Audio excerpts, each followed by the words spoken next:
Hi, I'm so excited to be here with you guys today.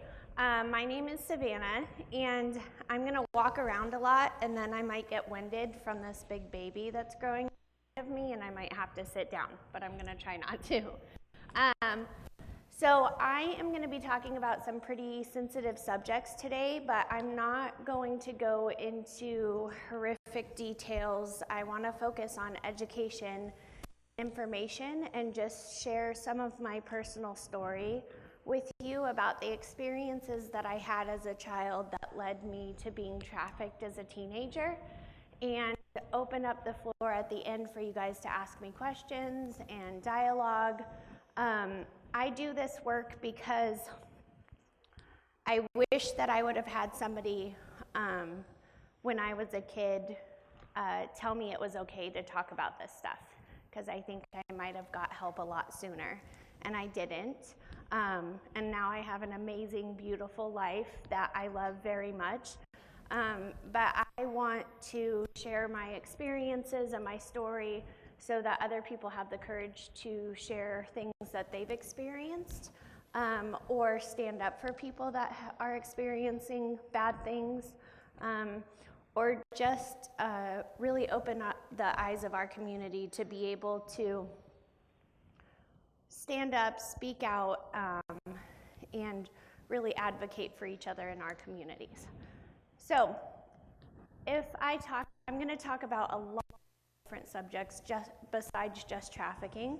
I had a very crazy life growing up.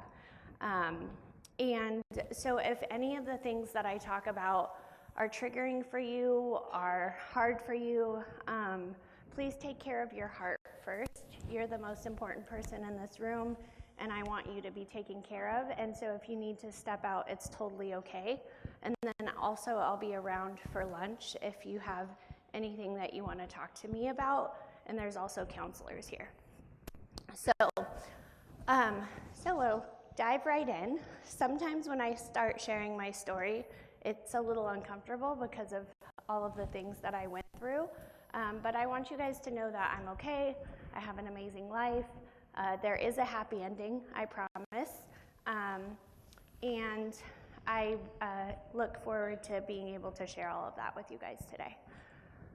So, how many of you guys have heard of human trafficking prior to today? Okay, so I've been doing this 12 years, and hands did not used to raise, so we're doing something right in the world, I think. All right, so how many of you guys have heard of it locally in your own area? Okay. So can anybody give me a definition of like what trafficking is?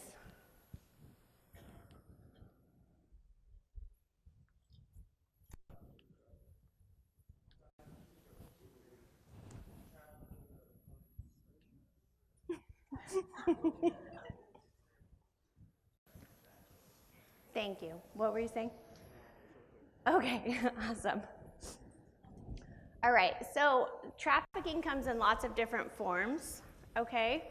So sometimes trafficking is going to be sex trafficking, sometimes it's going to be labor trafficking. What will happen is, in the media right now, there's a lot of focus on pimp-controlled trafficking, which means that there is a trafficker that has a teenage girl that they are trafficking either on the streets or within hotel rooms. And that's what's been shown in the media a lot. But 36% of trafficking happens within families.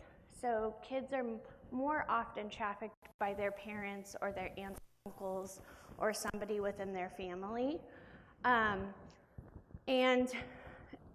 or within the context of a relationship. There are different aspects of trafficking that are by family members, by traffickers. There's gang-controlled trafficking. There's all sorts of different ways that trafficking happens. And all of them are important to talk about, and not just one way of it happening. Most of the time, it does not happen like the movie Taken. Has anybody seen the movie Taken? Okay. That is usually not the way that trafficking happens. That's a very sensationalized movie.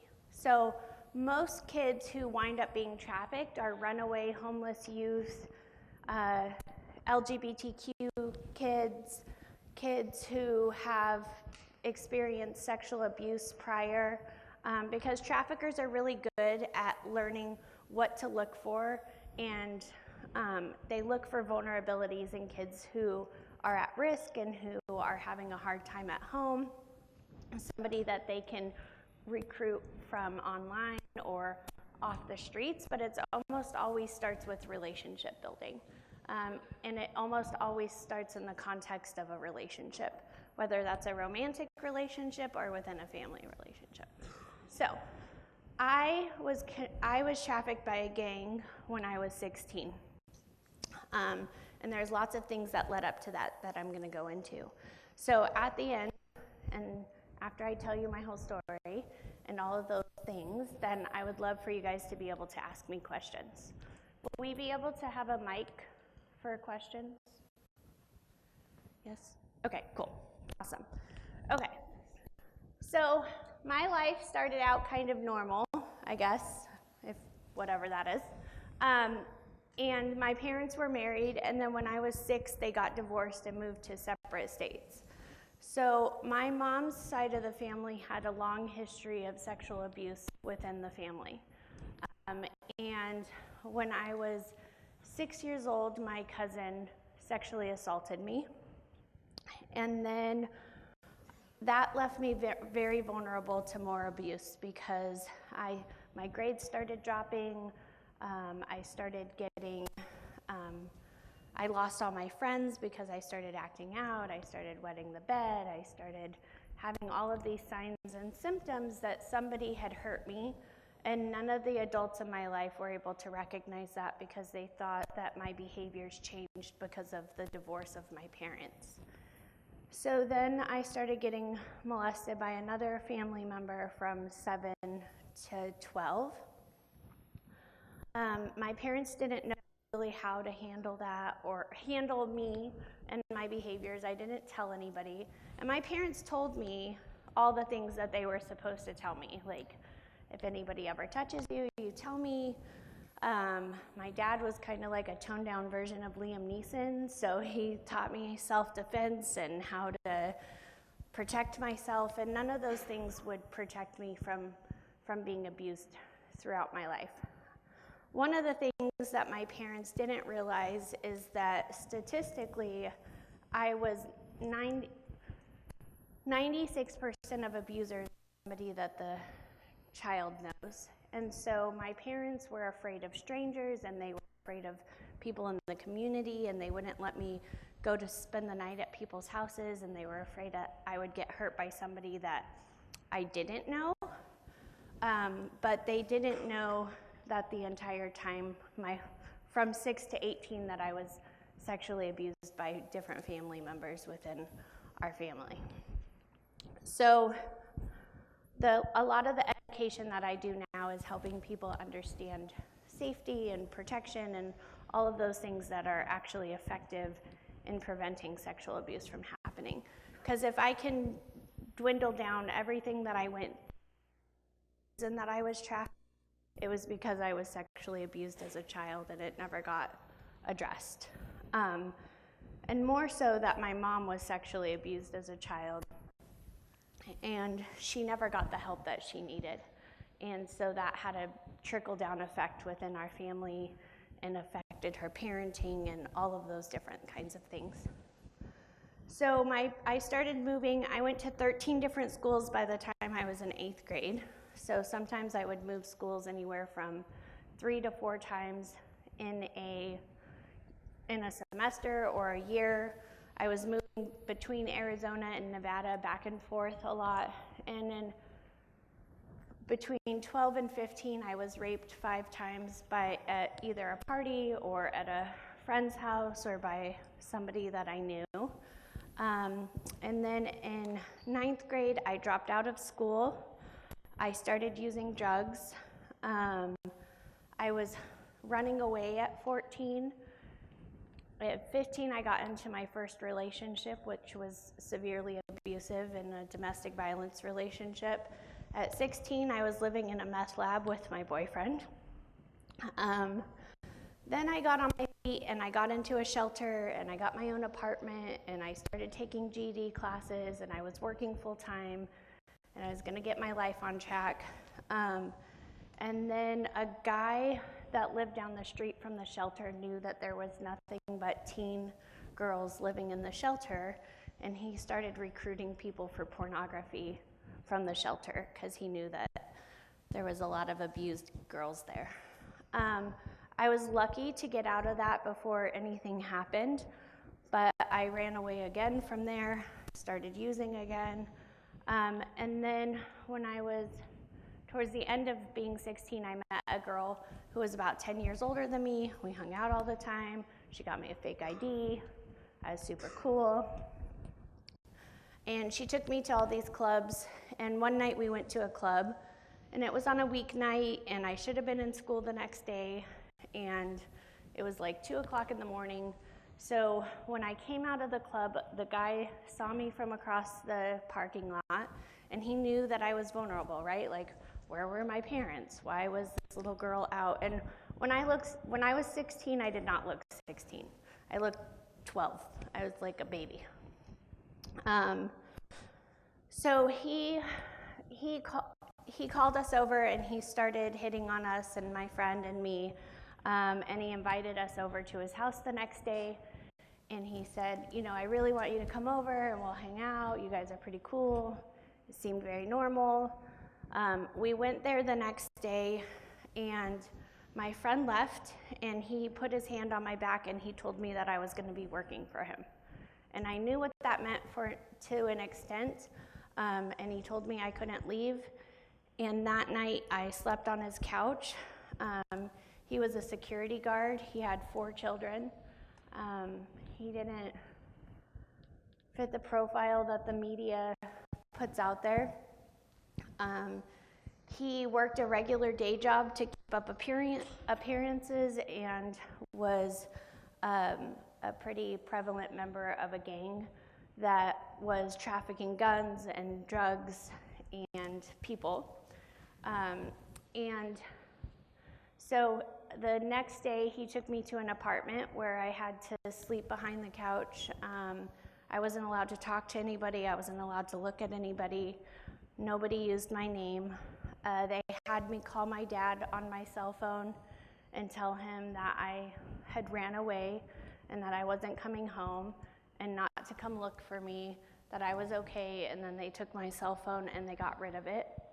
And then after 2 weeks of not really eating, looking at me, nobody talking to me, and them breaking me down in a lot of different mental and emotional ways, he came and picked me up from that apartment and took me to work in a massage parlor where I would work from 6 o'clock in the morning till 6 o'clock at night. And then he would bring me back to his place and I would sit on the couch while he ate dinner with his family, did homework with his kids, put his kids to bed, and then he would take me out and trade me to different gangs. I wasn't allowed to speak to anybody. I wasn't allowed to look at anybody. I wasn't allowed to ask for anything. And I slept in a little room with no pillows, no blankets, just the carpet. And that happened for 9 months. So during that time, he made a whole lot of money off of me. And after 9 months, the massage parlor that I was in started getting investigated for prostitution, and they caught wind of it and they asked me to leave for a couple of weeks. I had been so brainwashed at that point that when I left, I sat on the curb. Now, I had been a girl from the streets at that time, right? So I had this whole life, like, I knew where to get food, I knew how to make stuff happen on the streets, I sold drugs, I was a drug dealer, I did all this stuff. So I knew how to take care of myself. But after that experience, I almost had forgotten my own name. I didn't know which way to get home. And after they let me go, I was sitting on the curb and I was crying because I didn't know how I was going to eat. Like, because he had fed me that whole time. Like, he had got my food for me. And so I sat on the curb and I cried thinking, well, now who's going to feed me? Like, how do I eat now? Because I had been so broken down.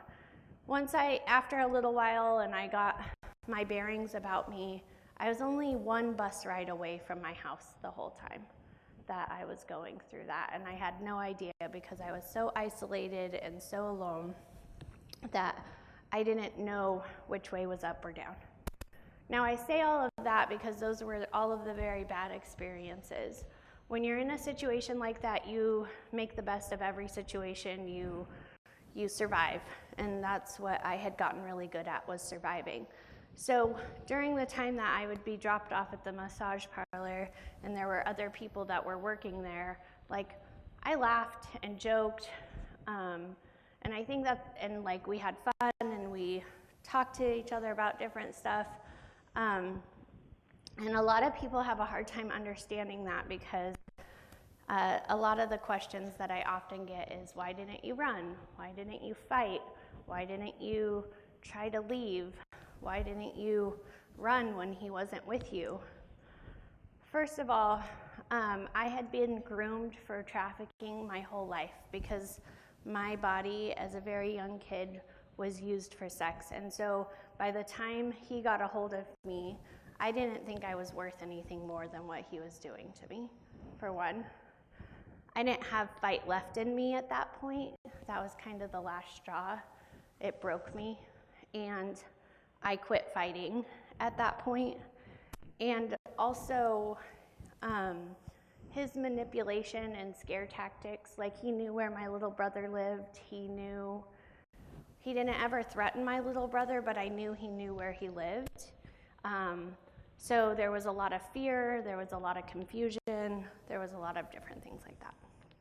So those are the reasons I didn't run. It was a mental prison and not a physical prison. So I wasn't chained to a bed with handcuffs or anything like that you might see in the movies. But there are literally videos and books and all sorts of stuff that teach people how to break people down like that. And they get really good at learning all of those tactics. So after I got out, I got into another abusive situation with another older person in a romantic relationship. Then I started using drugs again, and this time I started shooting up and living on the streets and eating out of dumpsters and all sorts of fun life experiences. And then one day, I got a call that my grandma was in hospice and that she was dying. So I went to go see her, and right before she passed away, I promised her that I would get clean and I would get my life together. And then she passed away just a few seconds later. So I was committed to doing that. I have to tell you that I never planned on doing drugs. I never planned on being trafficked. I never planned on eating out of dumpsters. Like, I always had big hopes and I always had big dreams during all of that. And every time I would get on my feet, every time that I would fight, every time that I would be able to stand up on my own again, I would get sexually assaulted or physically assaulted, or something would happen that would send me back to what I was into. So after my grandma passed away, I went and stayed with a cousin for a couple of weeks. And then I got a ride to go get my purse that had all my drugs in it, and I stopped at a bookstore with my friend on the way there. And I walked in, and there was a very handsome guy sitting on the table, which is how all my stories back then started, seeing a cute guy smiling at me. But this time, we connected, we talked all night. I never went and got my purse. So I met him October 30th, and I moved in with him October 31st. Don't do that, ever. I was very lucky that it didn't end bad because I've now been married to him for 16 years and he's still cute. But at that time, I literally went from being homeless to being a mom to a 4-year-old little girl in like 2 weeks. He was a single dad with a 4-year-old, and he had had previous addiction issues that he had overcame, so we really connected. And I wish I could say like I met him, it was like, you know, rainbows and sunshine, and my whole life got together, but it didn't. Not because of him or anything that was going on, it's just because I never dealt with the stuff that I had gone through. And I literally went from being on the streets to being a soccer mom, like overnight. And I never talked about any of the stuff that I went through. I just pretended it didn't happen, and I started taking my little girl to kindergarten. I was engaged about 2 weeks after we met, pregnant about 2 weeks after that, and then we were married by April and got our first house. So I had 4 kids by the time I was 23 years old. And I was in 8th grade. I had dropped out of school in 8th grade. I had I really didn't have any formal education. And so for the next 7 years, I would really struggle with my mental health. I got diagnosed with postpartum depression, bipolar disorder, anxiety, borderline personality disorder. I was on a bunch of medication to address my mental health issues, and nothing was working. So I finally, when I was 25, and I had been studying for the GED the whole time because I was dead set on getting my GED. When I was 25, I was on Facebook and I saw the definition of human trafficking, and it said anybody forced or coerced into having sex for the monetary gain of another individual. And it was the first time in my life I had something to call one of the things that I had gone through. So I called the organization and I said, you know, I want to volunteer for you guys. And he said, yeah, sure, tell me about yourself. I'm pretty sure he was not expecting to get what he got. So I start crying and bawling because I had never told anybody about anything I had gone through. And I'm telling this total stranger on the other end of the line. And I start blaming myself. Well, if I wouldn't have dropped out of school, if I wouldn't have been at the club that night, if I wouldn't have been wearing what I was wearing. And he stopped me and he said, honey, I don't know you and I don't know your story, but I do know that none of that was your fault. And that was the first time that I had heard that, and it opened me up to start healing. So after that, I got in contact with a trauma therapist, and that same year, I got my GED. After taking it my first try, I was raising my kids. I got a full ride scholarship to go to the local community college, and then I got another full ride scholarship to go to Arizona State University shortly after that.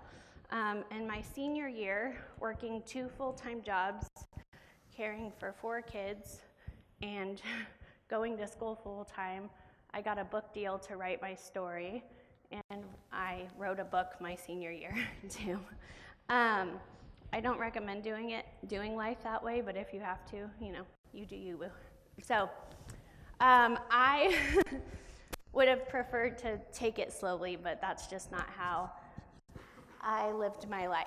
So in telling you all of that, nothing came easy for me. I have been in survival mode since I was very little. Everything about my life has just been, how do I get to the next part, the next piece, the next whatever. But one of the things that changed for me is, as a kid, even as a very small kid, I always just thought that there was something majorly wrong with me, that I was a bad person, that I did bad things, that I was innately bad. And that the reason everything that happened, I never even thought anything happened to me. I thought that I did it. I thought that even when I was 6, I thought that that was my fault, that I was the one that caused that. And I had that mentality for a really long time. And then when I found that definition on Facebook and I got the opportunity to talk to that guy, and he validated me and he let me know that it wasn't my fault, that's when I started seeing that I didn't have stuff to deal with because I was bad. I had stuff to deal with because something happened to me. And so that's the day that I started my healing process. Now, when my kids were younger, so I have a 21-year-old. I know you guys are all looking at my belly right now, huh? I have a 21-year-old, a 15-year-old, a 12-year-old, a 10-year-old, and then this little guy that's coming right now. And when I was first parenting, I controlled every aspect of my kids' life.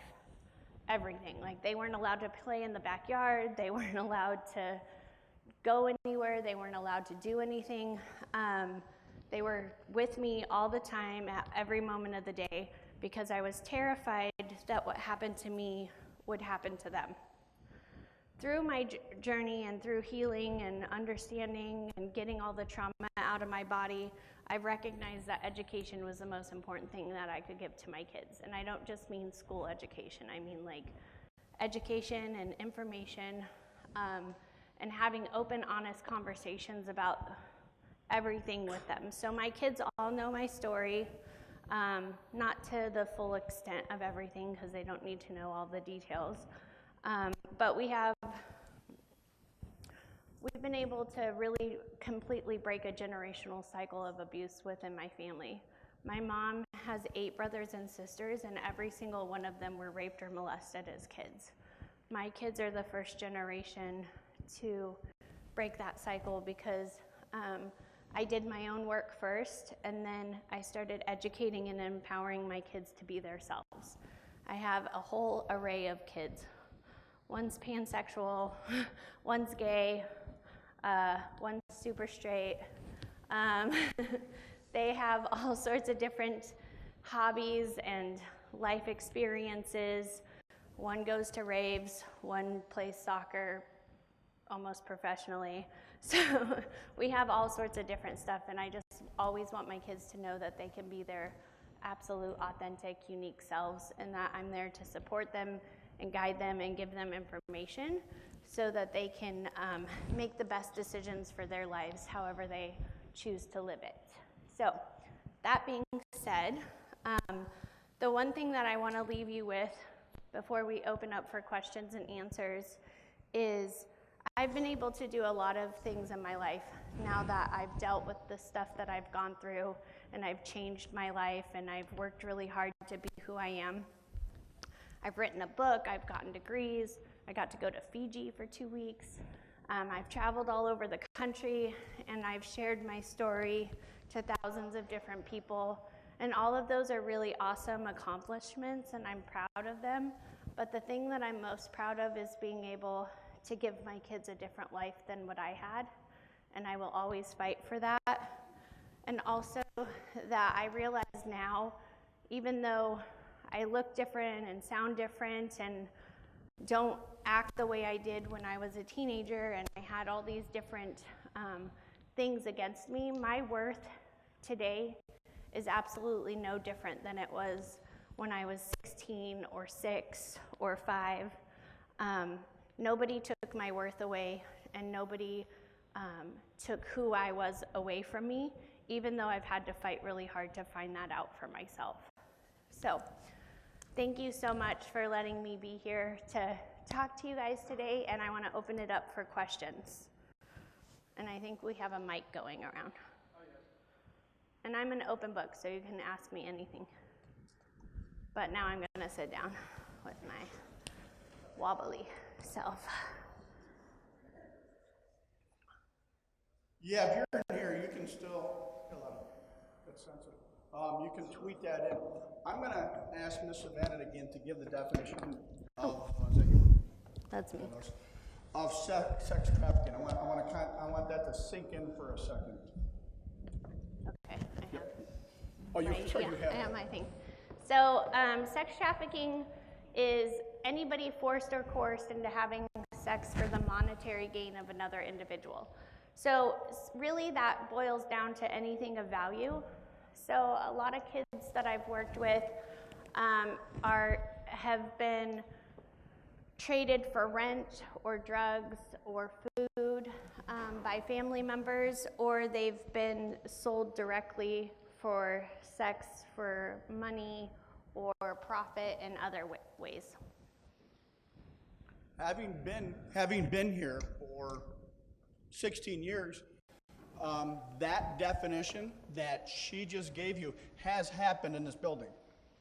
I've worked with that student in this building, so it has taken place, and it is taking place, and that's our whole purpose for this assembly. Because you'll see me get emotional because this is going on, and we want to tell you that it's wrong, right? That's our message, and that it isn't your fault. And if it is, you need to get help. That's why we're here. That's why your community's here, and that's why people care about you. So I know this is going to sound weird, but can you just give that definition again for me? Yeah. Listen, folks. Trafficking is gosh, now you're going to put me on the spot. I'm going to forget. No, I'm just joking. It's anybody traded for sex for the monetary gain of another individual. Really anything of value.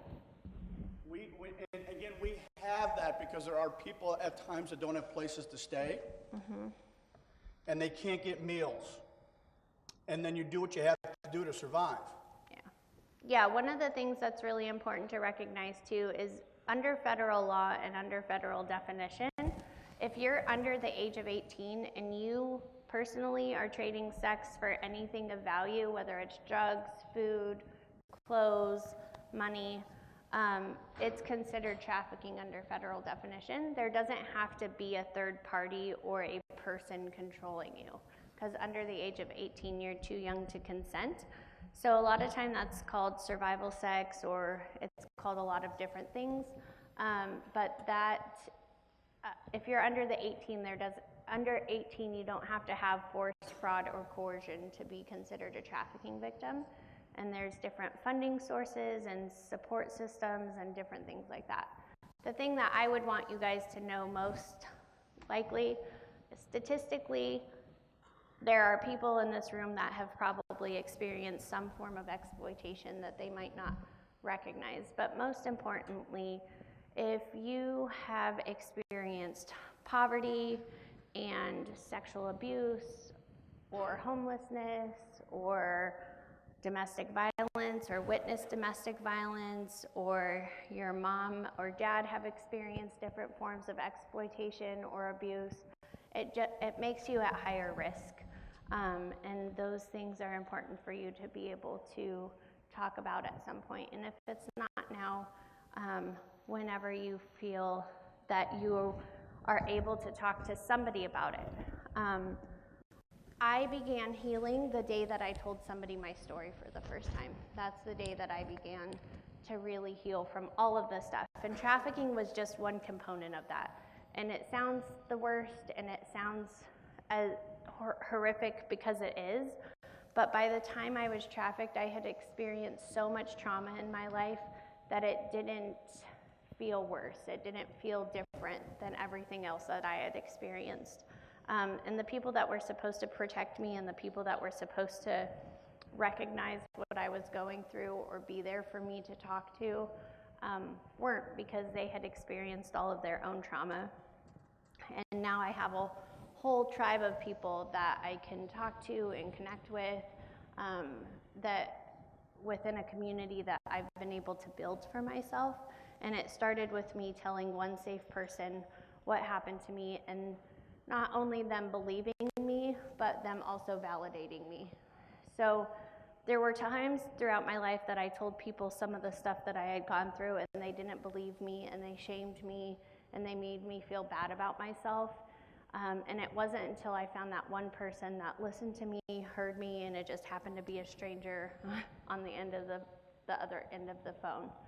So I encourage you, whether it's your best friend or somebody that you love and trust, an aunt, an uncle, a neighbor, a cousin, If you've experienced anything traumatizing in your life, holding it in is not going to be the most effective way for you to be able to begin your healing process and make the changes that you're wanting to make in your life.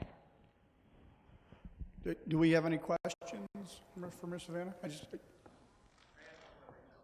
What's that? I have one that was emailed in. People can email it to me too if they don't want to. Okay. Tell teachers they can do that. I forgot I was on video, guys. So,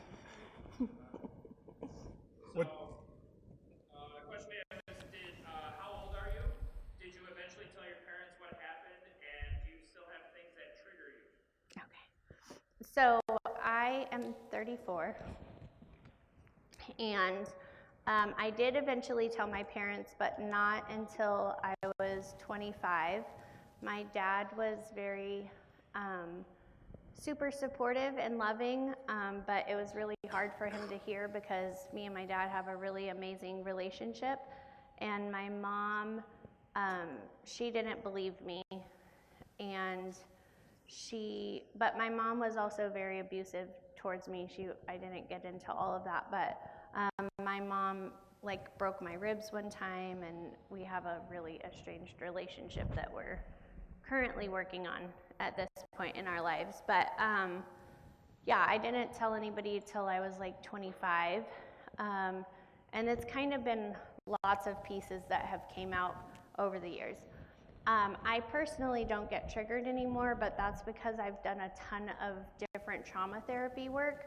So I went to talk therapy for a while, and this is what I do for work now. I don't just go share my story on stages at high schools. I actually am a social worker. I went to school to become a social worker and work with people, and I've developed a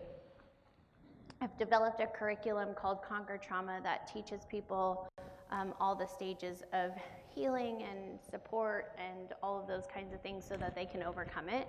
I was diagnosed with something called complex post-traumatic stress disorder, which is complex PTSD. It's a little different than PTSD. PTSD can be 1 or 2 or 3 events that happen. Because I had so many compounding complex traumas happen over my life, there's so many different layers. So I have done somatic experiencing therapy, EMDR, brain spotting, talk therapy, meditation, yoga. I went to a meditation retreat for a weekend. I've done all sorts of different things to heal and get the trauma out of my body. And after 8 years, I was able to beat PTSD completely, and I don't score on the scale where 10 years ago I scored the highest rating that you could possibly have. So I don't get triggered anymore. I've worked really hard to overcome all of the trauma that I've experienced and get it out of my body and brain and heart. And so I'm off of all of my medications that I was on. I don't really have anxiety too much, but I also am just a normal human being that has fears and doubts and all that fun stuff too. Now, I know Mr. Smith has another question, but I want to connect the dots. You had said your mom had been abused? Yeah, so my mom had a very similar life to me. So she was sexually abused as a kid. She was sold to a group of guys and gang raped when she was 14. She was locked in a house that was on fire. Her nephew died in her arms when she was 9 years old. She was in abusive situations, all of that kind of stuff. And did not get help? She did not get help. She still hasn't got help. See, and connecting dots, so even if you have had this horrible experience in your life, a little more, Miss Henry, maybe just a little bit. Even if you've had this horrible experience and you think you've moved on, have you moved on? Because it does affect not only you, but maybe your children and your life. And you had even said, even though you had moved on, until you started to get help, did it really start to make you as a complete person. So again, if you have been in this situation, or if you know of somebody who has, have them reach out so they can have that complete life in them and move on and be helpful and be good parents, right? So that it doesn't become generational. So I don't know if my kids would think I'm a good mom. No, I'm just joking. Mr. Smith? So if one is, somebody asks, you talk about how protective you were of your children, are you going to be as protective of your newest child? No. So they asked if I'm going to be protective of my newest child. So my kids, I was super protective of them when they were really young. And let me tell you, like, I'm still really protective of my kids, but instead of using fear and fear tactics to scare them out of doing things, we talk about everything, we safety plan about everything. We talk about drugs and sex and all sorts of stuff. And it's not like, okay, let's sit down and have a sex talk. It's like we talk about stuff. They're able to ask me questions. They're able to talk to me openly about things as they come up. It's normal conversation in our house to be able to talk about their friends, themselves, all that kind of stuff. So with this little guy, those conversations will probably start earlier. And because I've already done so much work in creating open, authentic relationships with my older kids, it has this trickle-down effect. So my poor oldest daughter, she got the brunt of change because she was about 10 before I started having these conversations. But my other kids, they were younger, and I didn't have to do as much work with changing the culture of our family with them because it was already happening with my older ones. And so this poor guy has no idea what he's coming into in this world with very sassy, advocating, empowered older sisters and a very, very, very queen boy that is going to be TikTok famous, I'm sure of. So.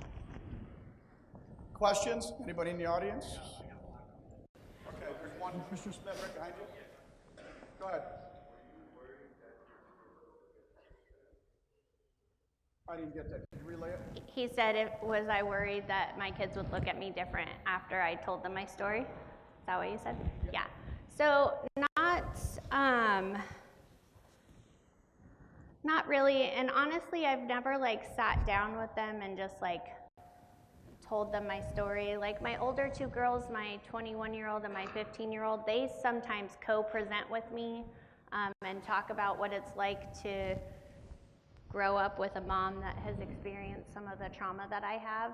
My two younger kids have no idea because my life had changed a lot by the time that they started getting to that point.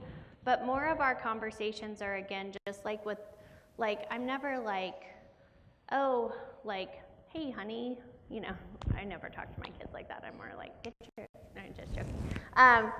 My kids, I tell them all the time that it's like when we're having a conversation, maybe they're asking me a question about one of their friends, or maybe they're talking to me about a situation they were in, and I'll pull pieces of my story as an example, but I never really go into detail with my kids because they love me and they're protective of me in a lot of ways. And so if I told them the details about my story, that could be very traumatizing for them. So they know I've done drugs, they know I was trafficked, but I never go into all of the details. But I will use it as an example of when I'm trying to help them understand something within their own life, which has backfired on me sometimes. Like when my little girl was 8, they were doing a drug class at her school, and the cop said, if you do drugs ever, you will never quit. And she stood up with her little hands on her hips, and she's like, my mom's a drug addict, and she quit. So I for sure thought CPS was coming for me that day. But so in the beginning, nobody ever wants to eat dinner at our house. That's what I'm saying. Because we talk about everything openly. So. Question, great question. Thank you. Thank you. Because again, folks, I'm going to just connect the dots. There's a good percent of you that have parents that have gone through this, and if they haven't addressed it, they might feel that way. And it's dialogue at home with you, and I'm just going to repeat, it's not your fault. And if you want to heal, you know, there are people there to work with you, that care about you, that love you, that help you. Mr. Smith, questions? Oh, he has one. Oh, yeah.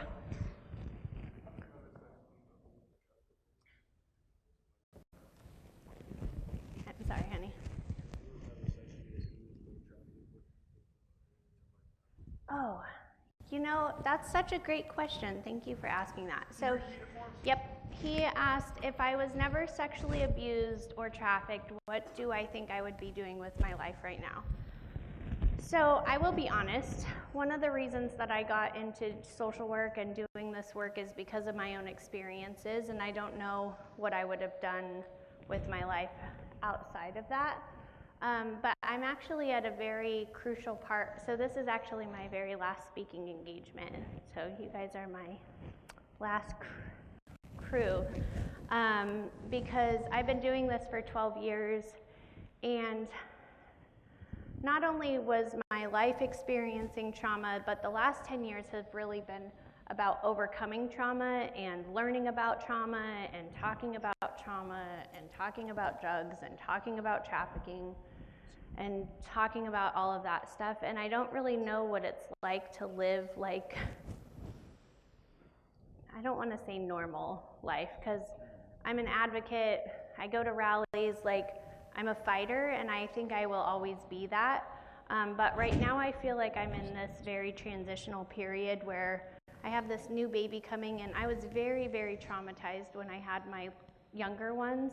Still, like, I had a lot of trauma, I had a lot of mental health issues, and this time I'm present and I feel every kick, and I want to enjoy the time. And so I'm kind of taking a little bit of a step back from speaking and traveling and the trauma work, and just focusing on my new baby and being a mom and learning what it looks like to live life without it always being related to the things that I went through.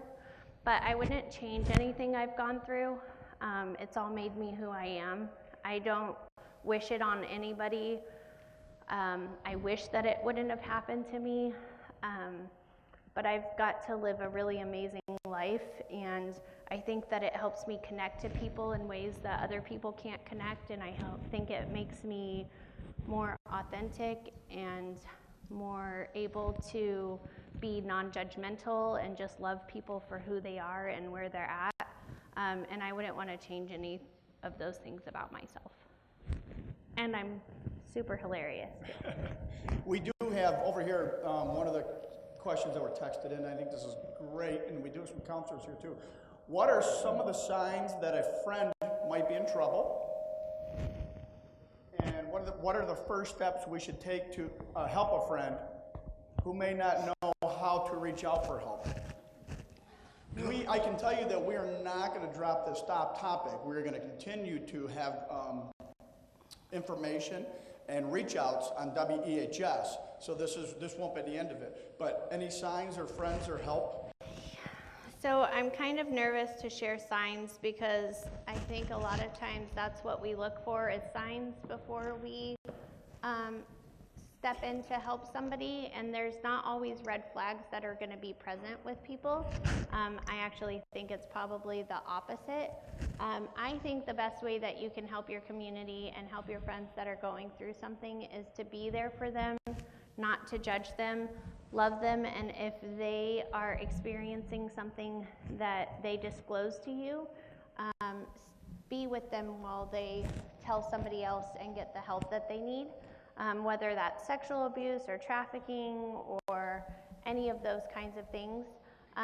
A lot of this stuff happens in isolation, and you need your community to be able to help support you.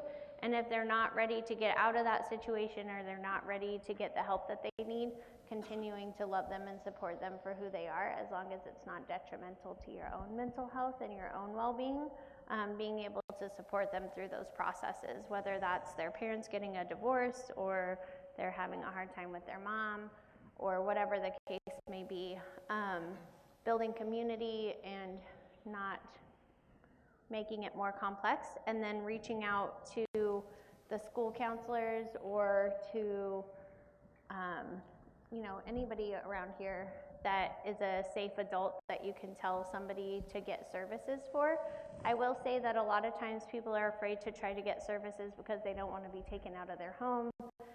There's a lot of fear that goes into disclosing, and so it's normal to be afraid to say something out loud that you've gone through, and I don't think that you should feel shame for that.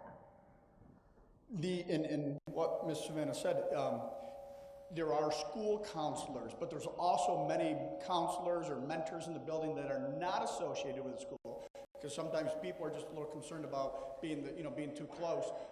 We have a Trinity people here. We have Glove House. There's many mentors or counselors, and those are the people that I'm going to be putting on WEHS for you to see who they are, and you can reach out to them. They often have the tables in the hallways and in the cafeteria.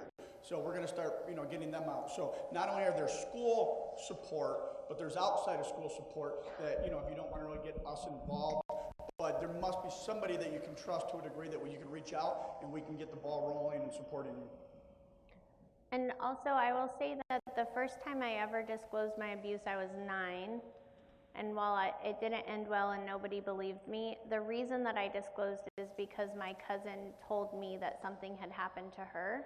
And then I told her what happened to me, and she told me it was not right and I needed to tell my mom, which I did, and my mom didn't handle it very well. She did believe me, but she was super triggered because of her own trauma. And so it didn't go very well, and the police came and picked me up, and it was very scary.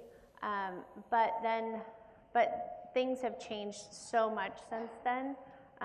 And now I work with kids that disclose abuse all of the time, and there's much better help that's out there. There's much better services that are out there, and really help the victim with the things that they're going through. Savannah, here's a good question, because we have been talking a lot about the victims out here and people that are in that situation. But one of the questions that came in said, you've talked about being at greater risk because you have been trafficked. But if you haven't been, if you've just come from that family that you haven't been, what can teenagers be on a lookout for in public, or if they go to college? Any signs of what predators, what you're walking into bad situations? Yeah, so some of the stuff, there's a lot, like any type of previous abuse is going to leave you more vulnerable. But if there's no previous abuse or instability or anything like that, you're going to want to look out for mostly stuff online and people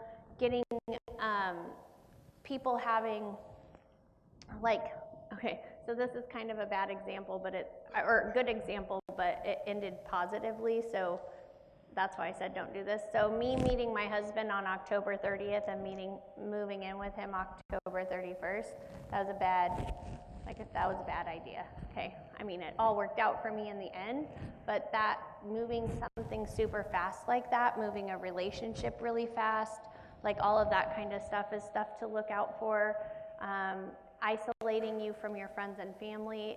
A lot of this stuff would happen over gradual time, starting to have controlling behavior after getting into a relationship, and then a lot of times within the context of a relationship where a lot of exploitation happens, is going to come from them telling you stuff like, if you love me, you'll do this for me.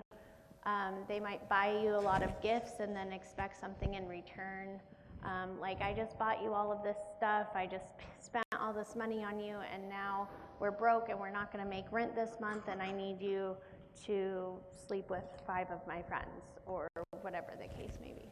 So that's kind of how it would lead within the context of a relationship in college, that kind of thing. The likelihood of you being kidnapped off the street in a man in a blue van is very minimal. I just want you guys to know that. That's a little controversial. I think you should still always be aware of your surroundings. This is not 100% preventable. Assaults happen on the streets, things like that. But as far as somebody like pulling up in an SUV, shoving a needle in your neck and kidnapping you and tying you up is very slim. As we start to wind down, this is an interesting question. Are boys vulnerable for being Yes, trafficked? absolutely. So boys are trafficked, especially runaway and homeless youth. Boys are trafficked just as much on the streets as well, and that happens in a lot of different ways. And it's really important that all of our services that we have in our community are serving both boys and girls, and it's really about the vulnerability of teens who don't have supportive homes or are living on the streets and in survival. As we wind down, I do want to recap a couple things. Again, the definition of what sex trafficking is. We've discussed it. You got it. I just want you to think about it. If you are or know somebody that is in that, I think I'm feeding off you a little bit. Please reach out. The first part. The second part is that even though you might have overcome it, are you going to have a complete life unless you kind of reach out and get some help? And again, that can be in school or it can be out of school, but I encourage you to get some help. And 3, and I'm going to kind of keep reiterating this to you, that it's not your fault and you've done nothing wrong.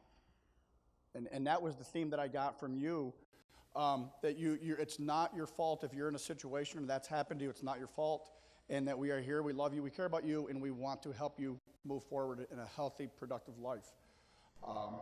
It is Miss Savannah's last presentation, as she said to you, and I'm so excited for her to start a new phase of her life and do different things. So if you want to come up and talk to her after the assembly, you are certainly welcome to. We are going to have lunch, so if you would like to have lunch with her, us, and some of the other counselors, you are welcome to. When I'm done talking, we are just going to go to second period. We're in first now, so when we do leave here, people in the classes too, we are going to go to second period. We'll stay in the normal bell schedule. But before we do, how about a round of applause for Miss Savannah for coming?